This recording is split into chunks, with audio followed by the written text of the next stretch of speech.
Welcome to GK classes दोस्तों। आज हम इस वीडियो में मेवाड़ वंश से संबंधित प्रश्नों की सीरीज की चर्चा करेंगे। तो वीडियो शुरू करने से पहले आप हमारे चैनल पर नए हो तो चैनल को सब्सक्राइब ज़रूर कर लें, जिससे आने वाले हर वीडियो का नोटिफिकेशन आप तक पहुंच सके, और वीडियो को लाइक और वीडियो को शेयर भी ज़रूर कर लें। इससे पहले मैं आपको बहुत सारे वीडियो मेवाड़ वंश से संबंधित दे चुका हूं। आज का ये वीडियो अंतिम वीडियो है। इसके बाद हम राजस्थान की कला एवं संस्कृति के प्रश्न पढ़ेंगे। तो शुरू करते हैं प्रश्न नंबर 1 से। प्रश्न नंबर 1 क्या बोल रहा है दोस्तों? तो प्रश्न नंबर 1 बोल रहा है कि उस महाराणा का नाम क्या था जो केसरी सिंह बारठ की चेतावनी राजचुंगटिया से इस कदर प्रभावित हो गए थे कि उन्होंने दिल्ली दरबार के लिए अपनी यात्रा रद्द कर दी थी। तो उस महाराणा का नाम आपको बताना है जो केसरी सिंह बारठ की चेतावनी राजचुंगटिया कविता सुनकर उन्होंने दिल्ली दरबार के लिए अपनी यात्रा रद्द कर दी थी। तो वह महाराणा थे महाराणा फतेह सिंह। कौन?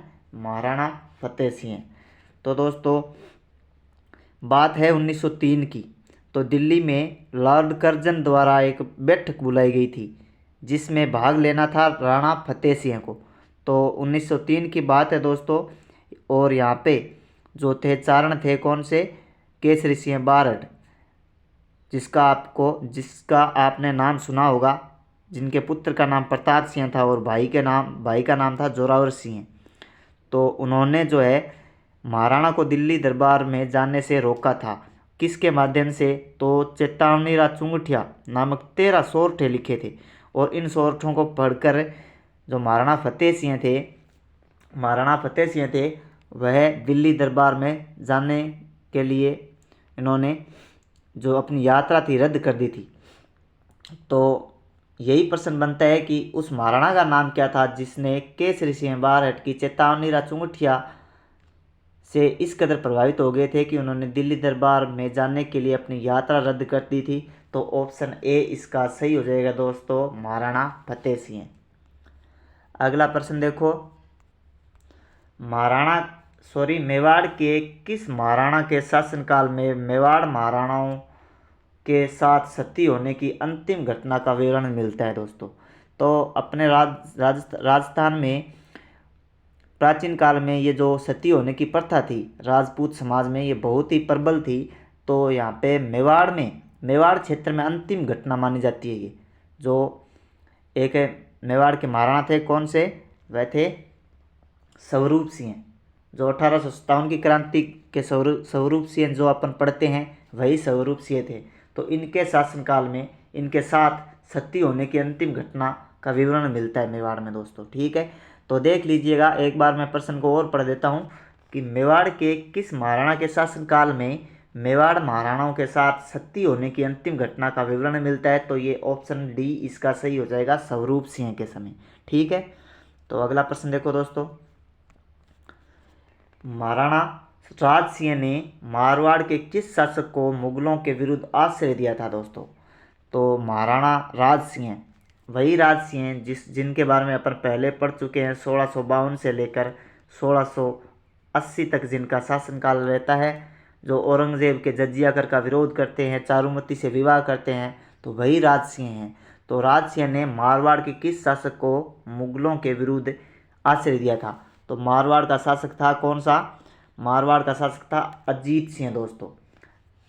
मारवाड़ का अजीत सिंह और जो है अपने दुर्गादास राठौड़, इनको महाराणा राज सिंह ने अपने राज्य में आश्रय दिया था, और साथ ही इनको केलवा की जागीर भी दी थी कि आप इस केलवा की जागीर पर अपना शासन कर लीजिए जब तक आपका जो है विवाद खत्म नहीं हो जाता। तो अजीत सिंह जो थे मारवाड़ के, और एक और उनका अजीत सिंह का जो सेनापति था दुर्गादास राठौड़, इनको आश्रय दिया था महाराणा राज सिंह। तो ये बात भी आप अपने नोट्स में शामिल कर लें कि मारवाड़ के अजीत सिंह और दुर्गादास राठौड़ को आश्रय देने वाले भी राज सिंह थे। औरंगजेब के जजिया कर का विरोध करने वाले भी राज सिंह थे, और जो है विजय कटकातु की उपाधि धारण करने वाले शासक भी राज सिंह थे मेवाड़ के। और इनका शासनकाल 1652 से लेकर 1680 तक रहता है दोस्तों। अगला प्रश्न देखो, निम्नलिखित में से कौन से राजपूत सरदार हल्दीघाटी के युद्ध में राणा प्रताप के पक्ष में लड़े थे। तो इस प्रश्न का जिक्र हम कई बार कर चुके हैं अपने वीडियो में। तो इनका जो है हल्दीघाटी युद्ध में महाराणा प्रताप की तरफ से लड़ने वाले जो व्यक्ति थे उनके बारे में कई वीडियो में आपको बता चुका हूं, और आज और बता देता हूं, जिससे आपको बहुत ही ज़्यादा आसानी अच्छी तरीके से याद हो जाए। तो महाराणा प्रताप की तरफ से लड़ने वाले व्यक्ति थे राम सिंह तंवर। कौन थे? एक तो थे राम सिंह तंवर, और एक थे झाला बिद्दा, ठीक है, और एक थे रावत कृष्णदास चुड़ावत। कौन है? रावत कृष्णदास चुड़ावत। और शालीवाहन, ये भी महाराणा प्रताप की तरफ से लड़े थे, और रावत सांगा भी महाराणा प्रताप की तरफ से लड़े थे, और भील पुंजा भी महाराणा प्रताप की तरफ से लड़े थे, और झालामान सिंह आपको नाम याद रखना है। रावत सांगा, शालीवाहन और भवानी सिंह और प्रताप सिंह, ठीक है। महाराणा प्रताप के साथ है प्रताप सिंह, और रावत कृष्णदास चुड़ावत, हकीम खां सूरी। ये जो नाम है ये प्रमुख नाम है, और आपको इनको याद प्रॉपर रूप से रखना है दोस्तों, क्योंकि एग्जाम में पूछे भी जाते हैं ये।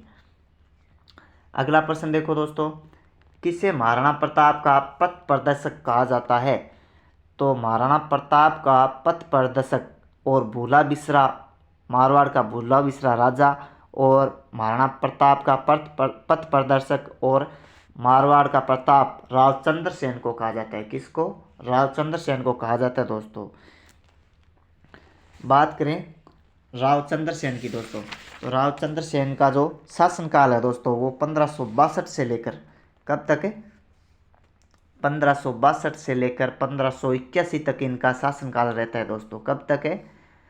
1562 से लेकर 1581 तक, यानी ये महाराणा प्रताप के समकालीन भी थे दोस्तों, महाराणा प्रताप के समकालीन भी थे, और महाराणा प्रताप का पथ प्रदर्शक भी इनको कहा जाता है। और क्यों कहा जाता है दोस्तों?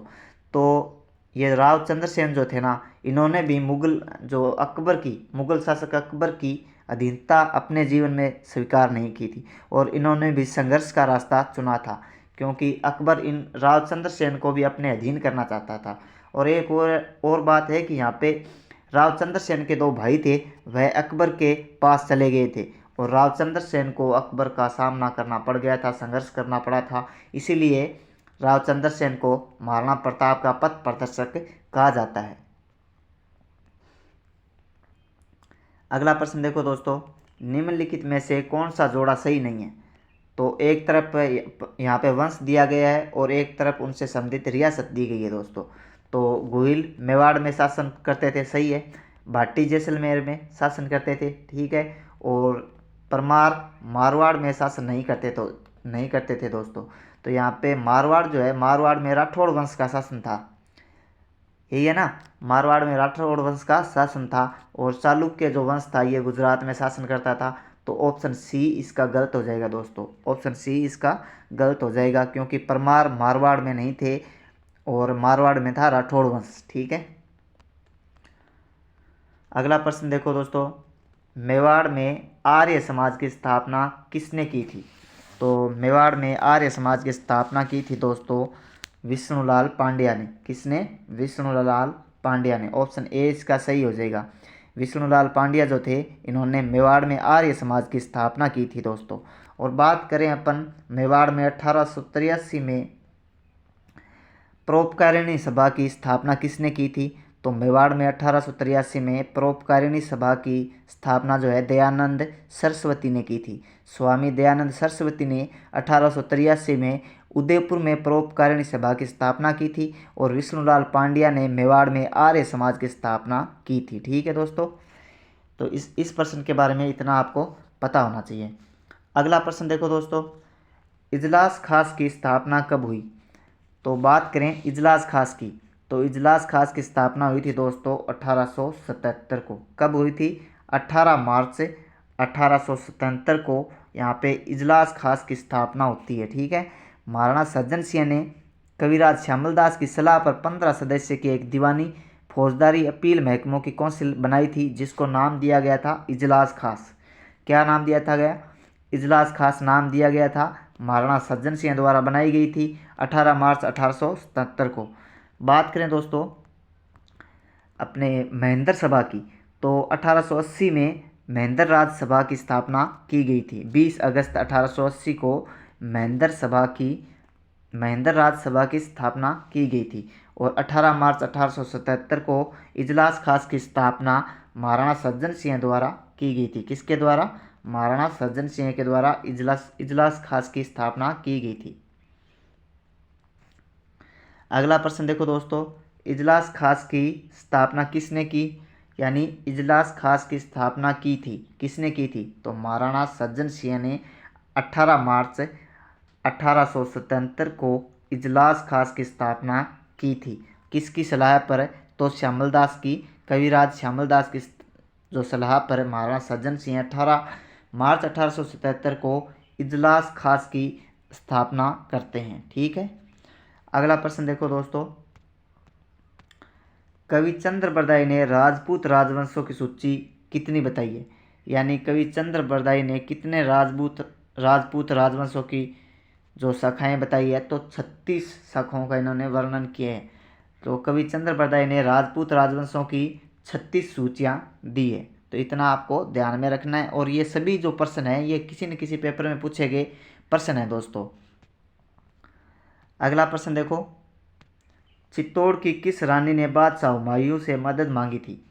तो रानी कर्णावती जो कर्णवती थी, इन्होंने बादशाह हुमायूं से मदद मांगी थी।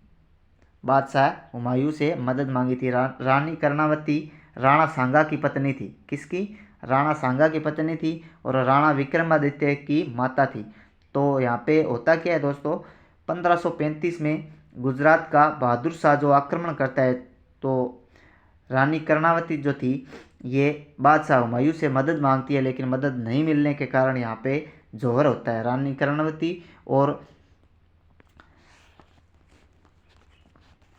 कर्णावती और इनके साथ एक और थी रानी कर्णावती और जवाहर बाई। रानी कर्णावती और जवाहर बाई जो विक्रमादित्य की पत्नी थी, इन्होंने मिलकर जौहर किया था। बादशाह हुमायूं से मदद मांगी थी, लेकिन मदद नहीं मिलने के कारण इन्होंने जौहर किया था। और आक्रमण किसने किया था? 1535 में गुजरात के बहादुर शाह ने यहाँ पे आक्रमण किया था। ठीक है। अगला प्रश्न देखो दोस्तों, जहांगीर ने किस राज्य के शासक को मुगल दरबार में उपस्थित होने की छूट दी थी? तो जहांगीर ने किस राज्य के शासक को मुगल दरबार में उपस्थित होने की छूट दी थी दोस्तों? तो ये ऑप्शन बी इसका सही हो जाएगा। आपको याद होगा कि 5 फरवरी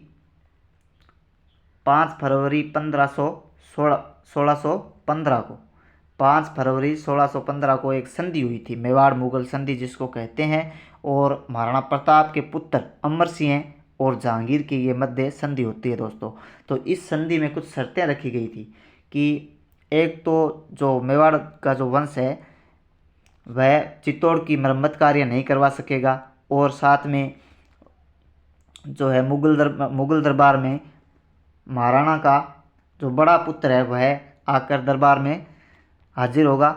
तो इस संधि की जो ये शर्तें थी ना, इसी के बारे में यहाँ पे प्रश्न किया गया है कि जहांगीर ने किस राज्य के शासक को मुगल दरबार में उपस्थित होने की छूट दी थी? तो मेवाड़ के शासक को 5 फरवरी 1615 के तहत। अगला प्रश्न देखो दोस्तों, आज का अंतिम प्रश्न। यहाँ पे एक तरफ वंश दिया गया है और एक तरफ दिया गया है रियासत, तो आपको यहाँ पे सुमेलित करना है। तो मारवाड़ रियासत राठौड़ वंश सही हो जाएगा, और मेवाड़ रियासत सिसोदिया वंश ये भी सही हो जाएगा, और आमेर में कछवा वंश ये आपको पता होगा, और बूंदी में हाड़ा वंश। तो मारवाड़ में राठौड़ वंश, मेवाड़ में सिसोदिया वंश, और हाड़ा वंश बूंदी में, और कछवा वंश आमेर में। तो इसका सही क्रम इस तरह हो जाएगा। तो धन्यवाद दोस्तों, आज के लिए इतना ही। वीडियो अगर अच्छा लगे तो वीडियो को लाइक और वीडियो को शेयर भी ज़रूर करें, और हमारे चैनल को सब्सक्राइब भी ज़रूर करें। जय हिंद, जय राजस्थान।